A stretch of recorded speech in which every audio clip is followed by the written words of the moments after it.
बिस्मिल्लाहिर्रहमानिर्रहीम। अस्सलाम वालेकुम स्टूडेंट्स, आज हमारा नेक्स्ट टॉपिक है that is about the internal air. किससे रिलेटेड है? Internal air. प्रीवियस लेक्चर्स में हमने एक्सटर्नल और मिडल एयर के कंपोनेंट्स और उनका फंक्शन स्टडी किया था। ठीक है, कौन कौन से कंपोनेंट्स थे और उन कंपोनेंट्स का फंक्शन क्या था। प्रीवियस में हम एक दफ़ा रिकॉल कर लेते हैं कि कौन कौन से मेजर कंपोनेंट्स थे। उनमें एक्सटर्नल पिना था, एक्सटर्नल एयर में फिर ऑडिटरी कैनाल थी एंड देन एयर ड्रम था। जैसे ही हम प्रोसेस ऑफ हियरिंग पढ़ेंगे ना कि हमें सुनाई कैसे देता है, हमें सुनाई कैसे देता है, तो उसको समझने के लिए हमें पूरा पाथवे याद होना चाहिए। हम कान के बाहर से कान के अंदर तक का रास्ता हमें आना चाहिए कि कौन कौन से कंपोनेंट को हमने क्रॉस करना है। जैसे आपने प्रोसेस ऑफ विजन देखा था, देखने का अमल कैसे था, तो उसमें भी आपको अगर लेयर्स याद होंगी, आपको पता होगा ना पहली लेयर कौन सी है जिसको क्रॉस करना है, फिर दूसरी कौन सी, तीसरी एंड देन सो ऑन, तो फिर ही आपने वो प्रोसेस ऑफ विजन याद किया था। इसी तरह आपको जब कान के कंपोनेंट्स ही नहीं आते होंगे तो फिर आपको नहीं पता चलेगा कि आवाज़ कहाँ से होती हुई जाएगी और हमारे ब्रेन को कैसे जो है ना वो साउंड सिग्नल मिलेगा, या जो हमारी जो ऑटिक एक होती है ऑप्टिक, एक होती है ऑटिक। जो ऑटिक होती है ना, OTIC ऑटिक नर्व होती है हमारे कान की। ऑडिटरी नर्व्स भी हम उन्हें कहते हैं, ऑडिटरी नर्व्स या ऑडिटरी नर्व इम्पल्स भी हम उन्हें बोल देते हैं। तो वो कैसे जनरेट होंगी, तो ये दो प्रोसेस हैं। आज वाला जो पोर्शन है इन इंटरनल एयर का वो दोनों तरीक़ों से अहम है। एक तो उसके अंदर साउंड के रिसेप्टर्स हैं, साउंड के, और दूसरा उसी पोर्शन के अंदर हमारे बॉडी बैलेंस का फंक्शन भी है, हमारे बॉडी बैलेंस का फंक्शन भी है। सिर्फ एक लाइन बना लेते हैं, जैसे जैसे हमने क्रॉस किया था, फिर हम जो है वो इंटरनल एयर पे आते हैं। जी बेटे, सबसे पहले हमने कहा था कि एयर किसको क्रॉस करती है, फिर उसके बाद किस में जाती है, ऑडिटरी कैनाल से जाती है। किससे जाती है? ऑडिटरी कैनाल से कहाँ जाती है बेटे? Air drum. एयर ड्रम आगे क्या था? Middle air ossicles. जी बेटे, कौन सी बोन्स थी? मैलियस बेटे, माइलस नहीं, मैलियस, इंकस और स्टेपीज। ठीक है, malleus, incus and stapes, PES होता है, स्टेपीज। उसके बाद कहाँ पहुंचे थे हम? ओवल विंडो पे पहुंचे थे बेटे। कहाँ पहुंचे थे? हमने कहा था कि ये हमारे पास एक्सटर्नल एयर था और ये हमारे पास आज क्या स्टार्ट हो रहा है? इंटरनल। एयर ड्रम सेपरेट करता था एक्सटर्नल को, ओवल विंडो सेपरेट करती थी मिडल को इंटरनल एयर से। ठीक है, आज हम इंटरनल एयर के कंपोनेंट्स देखते हैं। उनमें बेटे 3 मेजर कंपोनेंट्स हैं। कितने हैं? एक हमारे पास वेस्टिब्यूल है, सेमी सर्कुलर कैनाल्स हैं, सेमी सर्कुलर कैनाल्स, और हमारे पास कॉक्लिया है। क्या है? कॉक्लिया। ये 3 कंपोनेंट हैं हमारे इंटरनल एयर के। कौन कौन से? Vestibule, semi circular canal and cochlea. ठीक है, अब सबसे सेंट्रल पोर्शन जो है ना इंटरनल एयर का, that is vestibule, that is vestibule. Clear? यहाँ पे हम बना लेते हैं, हम कहते हैं लेट के ये हमारे पास जो मैंने लाइन लगाई है ये वेस्टिब्यूल है। ये क्या है? वेस्टिब्यूल है। ठीक, अब बेटे इस वेस्टिब्यूल के साथ यहाँ पे 3 हमारे पास सेमी सर्कुलर कैनाल्स होती हैं। क्या होती हैं? एक पेन मुझे दे। 3 सेमी सर्कुलर कैनाल्स बेटे ऐसे होती हैं कि वो एक दूसरे के राइट एंगल पे होती हैं, एक दूसरे के, यानी उनके तीनों के दरमियान में कितने का एंगल बन रहा होता है? 90 का। कितने डिग्री का बन रहा होता है? 90 डिग्री का एंगल बन रहा होता है। तीनों एक दूसरे से मुनासिब वक्फे पे होती हैं। क्लियर? तो कितनी सेमी सर्कुलर कैनाल्स हैं? 3। 90 के एंगल पे होती हैं एक दूसरे से। और लेट के हम यहाँ बना लेते हैं, एक यूं, दूसरी यूं, और तीसरी बिल्कुल इसके पीछे होगी यूं। ठीक है, सेमी सर्कल क्यों बोल रहे हैं? क्योंकि ये कंप्लीट गोल सर्कल नहीं है, ये हाफ सी ही है। ठीक है, यानी यहाँ से ये आर्क शुरू हुई और यहाँ पे खत्म, पूरी एक दूसरे के साथ यूं मिल नहीं गई, यानी कि यूं कंप्लीट नहीं होगी। तो सेमी सर्कुलर कैनाल्स हैं, कैनाल्स नहरें, रास्ते हैं, इसमें कोई चीज़ मूव करेगी, कोई चीज़। जैसे ऑडिटरी कैनाल थी, इसमें क्या चीज़ मूव करती है? साउंड। एयर नहीं बेटे, साउंड, या साउंड वेव मूव करती है। ठीक है, और ये जो सेमी सर्कुलर कैनाल्स है बेटे, इनमें फ्लूइड होता है। इनमें क्या होता है? इनमें भी फ्लूइड होता है, और कोक्लिया के अंदर भी फ्लूइड होता है। अच्छा, कोक्लिया क्या होता है, कोक्लिया कैसे बनता है? वो कहते हैं यही जो 3 सेमी सर्कुलर कैनाल्स हैं, यही जो 3 सेमी सर्कुलर कैनाल्स हैं, लेट ये मेरे पास कितने मार्कर हैं? 2। इसी तरह कितने मार्कर होंगे मेरे पास? 3। यानी कि ये देखें कितनी लाइनें लग रही हैं? 2 लाइनें लग रही हैं। इसी तरह टोटल कितनी लगनी है? 3 लगनी है। कितनी लगनी है? 3। बात समझ आई? जैसे हमारे पास हमने कहा सेमी सर्कुलर कैनाल्स कितनी है? 3। सेमी सर्कुलर कैनाल्स कितनी है? 3। तो यही तीनों कैनाल्स बेटे यूं आपस में क्वाइल्ड फैशन में आती हैं। कैसे आती हैं? क्वाइल्ड। क्वाइल्ड मीन घूमती हैं, ठीक है। और जब घूमेगी, एक बाहर वाली साइड पे होगी, एक दरमियान में होगी, एक अंदर होगी। बात समझ आई?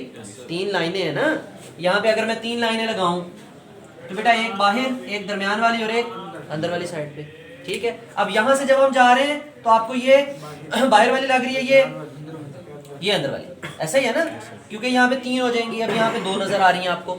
तो ऐसे हमारे पास बेटे ये सेमी सर्कुलर कैनाल्स यूं फोल्ड होती चली जाती हैं और हमारे पास कोक्लिया बना देती हैं। क्या बना देती हैं? कोक्लिया बना देती हैं।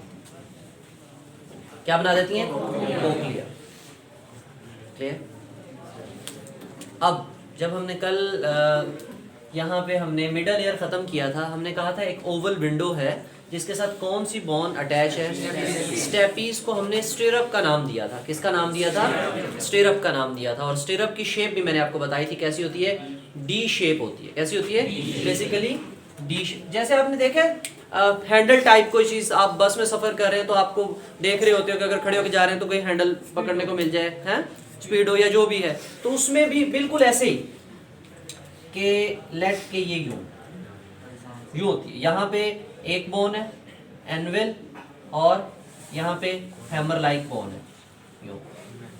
ये इसको बजाएगा, वो आगे एनविल। एनविल बेसिकली ना डबल यूं होता है, दोनों तरफ यूं निशान होता है, इसको हम एनविल कहते हैं, एनविल शेप। ये मूव करेगी, ये यहाँ पे हमारे पास सेंट्रल पोर्शन में अटैच होती है। ये हमने कोक्लिया के साथ बनाई है ना, हम थोड़ा सा इसको बना लेते हैं कि कहाँ पे होगा पोर्शन। लेट के ये जो मैंने पोर्शन बनाया है ये वेस्टिब्यूल है। ये क्या है? इसी के ऊपर क्या है? 3 सेमी सर्कुलर कैनाल्स, ठीक। और यही कैनाल्स बाद में आके क्या बनाती हैं? कोक्लिया बनाती हैं। क्या बनाती हैं? तो जो इंटरनल एयर के अंदर भी जो दरमियान वाला पोर्शन है बेटे, वो किसने ऑक्युपाई किया हुआ है? वेस्टिब्यूल ने। वो किसने ऑक्युपाई किया हुआ है?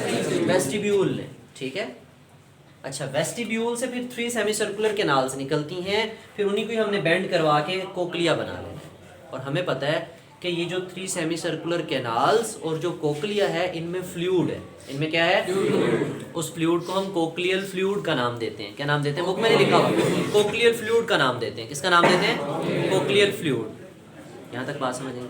अब बेटा वेस्टिब्यूल में और ख़ास तौर पे हमारी जो अब ये 3 सेमी सर्कुलर कैनाल्स हैं, 3 कैनाल्स हैं, तो 3 की जो बेटा मिडल वाली लेयर है ना, मिडल वाली कैनाल है कोक्लिया की, उसके अंदर हमारे साउंड रिसेप्टर्स मौजूद हैं। उसके अंदर हमारे साउंड रिसेप्टर्स हैं। उसके अंदर क्या है?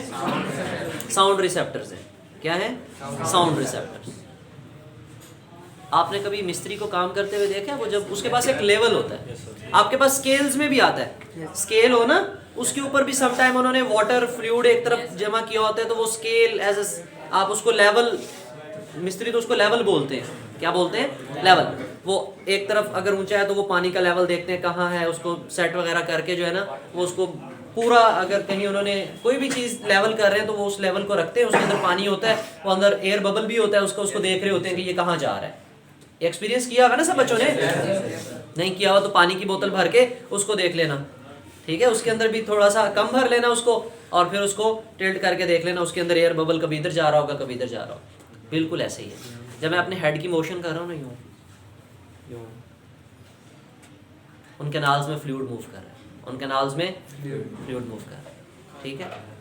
यूँ इधर इधर। बात समझ आई? बस इतना भी ज़्यादा ना हिलाओ कि वो ज़्यादा मूव कर रहे हैं, ठीक है। अब यहाँ पे प्रोसेस ऑफ हेयरिंग कैसे जो है ना वो पूरा होगा। सबसे पहले हमारे पास साउंड वेव आएगी। क्या आएगी? कहाँ दाखिल होगी? पिन किधर जाएगी? ऑडिटरी कैनाल से किधर जाएगी? Air drum. अच्छा, अब एयर ड्रम वाइब्रेट करेगा। एयर ड्रम साउंड वेव जाके टकराई है किसको? एयर ड्रम को। एयर ड्रम ने वाइब्रेट करना है, वाइब्रेट करेगा तो साथ में कौन वाइब्रेट करेगा? मैलियस। मैलस नहीं बेटे, मैलियस। कौन? मैलियस वाइब्रेट करेगी तो आगे इंकस। इंकस वाइब्रेट करेगी तो स्टेपीज आगे किससे कनेक्टेड है? Oval window. ओवल विंडो से वाइब्रेशंस कहाँ ट्रांसमिट होंगी? वेस्टिब्यूल। जब वो वाइब्रेशन वेस्टिब्यूल में जाएंगी तो वही सेम वाइब्रेशंस हमारी सेमी सर्कुलर कैनाल्स और हमारे जो कोक्लिया है इसके फ्लूइड के अंदर चली जाएंगी। इसके फ्लूइड के अंदर चली जाएंगी। क्या चली जाएंगी इसके फ्लूइड के अंदर? साउंड वेव्स चली जाएंगी। क्या चली जाएंगी? साउंड वेव्स चली जाएंगी। क्लियर यहाँ तक बात? अब ये जो साउंड वेव्स हैं बेटे, अब बेसिकली उस फ्लूइड में लहरें प्रोड्यूस होंगी। उस फ्लूइड में लहरें प्रोड्यूस होंगी, वेव्स प्रोड्यूस होंगी। अब वो जो, एक मिनट इसको पास करो। अच्छा, अब हमारे पास हमने कहा कि वो फ्लूइड मूव करेगा। फ्लूइड जब फ्लूइड मूव करेगा तो हमारी जो मिडल जो कैनाल है उसके अंदर हमने कहा कि उन फ्लूइड की मूवमेंट को डिटेक्ट करने के लिए रिसेप्टर लगे हुए हैं। क्या लगे हुए हैं? फिर बेटे जब वो रिसेप्टर स्टिमुलेट होंगे by the motion of the fluid, by the specific motion of the fluid, उस फ्लूइड की एक खास किस्म की मोशन होगी, उसकी वजह से वो अंदर जो रिसेप्टर्स हैं वो एक्टिवेट होंगे। जब वो रिसेप्टर्स एक्टिवेट होंगे they will generate nerve impulse. क्या जनरेट करेंगे? ऑप्टिक नर्व इंपल्स जनरेट होगी and then respective lobe of brain को भेज दी जाएगी। जैसे आंखों में से ऑप्टिक नर्व आती थी तो वो एक स्पेसिफिक पार्ट को जाती थी, इसी तरह कानों से आएगी तो वो भी किसको जाएगी? टेम्पोरल। किसको जाएगी? हमने पढ़ा था ना, टेम्पोरल लोब जो हमारे ब्रेन का है वो रिस्पॉन्सिबल है फॉर द हियरिंग, तो बिल्कुल उसी को जो है ना वो हमने नर्व इंपल्स भेज देनी है। क्लियर यहाँ तक बात? एक दफ़ा इसको रीड कर लेते हैं, कोई इतना मुश्किल टॉपिक नहीं है, ये बहुत सिंपल सी बातें हैं इसमें। पेज नंबर है बेटे 46। Inner ear. Inner ear consist of 3 parts, vestibule, semi circular canal and cochlea. क्या है हमारे पास? Cochlea. Vestibule is present in the centre of the inner ear. Inner ear के सेंटर में है। कहता है कि 3 canals called semi circular canals and are posterior to the vestibule. बेटे पोस्टीरियर कहते हैं पिछली साइड पे। ये देखो मैंने उस तरफ बनाया इसको, ये वेस्टिब्यूल है, वेस्टिब्यूल के पिछली साइड पे, यानी कि इस बोर्ड के दूसरी जानिब, जो कि 3D हम बना नहीं सकते यहाँ पे। The cochlea is made up of 3 ducts. Cochlea जो है वो भी कितनी नालियों का बनता है? बेसिकली यही, जैसे ये 3 सेमी सर्कुलर कैनाल्स हैं, ऐसे ही 3 कैनाल्स, 3 डक्ट्स जो हैं, 3 नालियां यूं आपस में कॉइल्ड होती हैं। क्या होती हैं? कहता है कि the cochlea is made up of 3 ducts and wraps itself, अपने ऊपर ही वो यूं गोल हो जाती हैं, into a coil tube। coil tube हो जाती है। Sound receptors are present within the middle duct of the cochlea. Underline कर लो, एमसीक्यूज है। Where the sound receptors are located, कहाँ पे होते हैं? कोक्लिया में तो होते हैं बेटा। कोक्लिया में किस जगह? मिडल डक्ट में। कहाँ पे होते हैं? Middle duct of the cochlea में। क्लियर? और इसमें वो फ्लूइड वाली बात नहीं है, सेमी सर्कुलर, यहाँ पे इसने नहीं लिखा कि फ्लूइड होता है। ये चले हम प्रोसेस ऑफ हियरिंग में पढ़ लेते हैं, इसमें शायद लिखा हो। The pin of the external air focuses and directs the sound waves into the auditory canal. The sound waves strikes the air drum and produce vibration in it. From the air drum the vibration strike the middle air and produce further vibration in the malleus, incus and then in the stapes. From the stapes the vibration strike the oval window and then reach the fluid filled middle duct of the cochlear. यानी ultimately कहाँ पहुँच जाती हैं? Cochlea में। और cochlea में क्या है? लिखा हुआ ना फ्लूइड फील्ड, यहाँ से याद रखना। The fluid of the cochlea is moved. फिर वो कोक्लिया का फ्लूइड क्या करता है? मूव। स्पेसिफिक मूवमेंट होती है। एंड रिसेप्टर सेल्स आर, जैसे आपने देखा है कि आपको मैंने एक एनिमेशन दिखाई थी, उनके अंदर हमारी रेस्पिरेटरी ट्रैक में सीलिया लगे हुए थे, छोटे छोटे बाल नुमा हेयर लाइक सेल्स। बिल्कुल हम कान की जब इंटरनल एनाटॉमी पढ़ते हैं, कोक्लियल डक्ट पढ़ते हैं, तो कोक्लियल डक्ट के अंदर वाली जो लेयर है ना वो भी बिल्कुल ऐसी है जैसे छोटे छोटे हेयर लाइक सेल्स हैं, बाल हैं उसमें। ठीक है, फिर उनके अंदर यूं मोशन होती है, उनके अंदर मूवमेंट होती है, फिर जो है ना वो नर्व इंपल्स जनरेट होती है। The receptor cells generate nerve impulse which travel to the brain and is interpreted as, उसको किस फॉर्म में सुना जाता है? साउंड की फॉर्म में सुना जाता है। क्लियर? अब बेटे नेक्स्ट है हमारे पास साउंडलेस वर्ड। इसको हम नेक्स्ट टॉपिक में देखते हैं, नेक्स्ट लेक्चर में देखते हैं। इस यहाँ तक किसी बच्चे का क्वेश्चन हो तो आप कमेंट सेक्शन में पूछ सकते हो। थैंक यू, अल्लाह हाफिज़।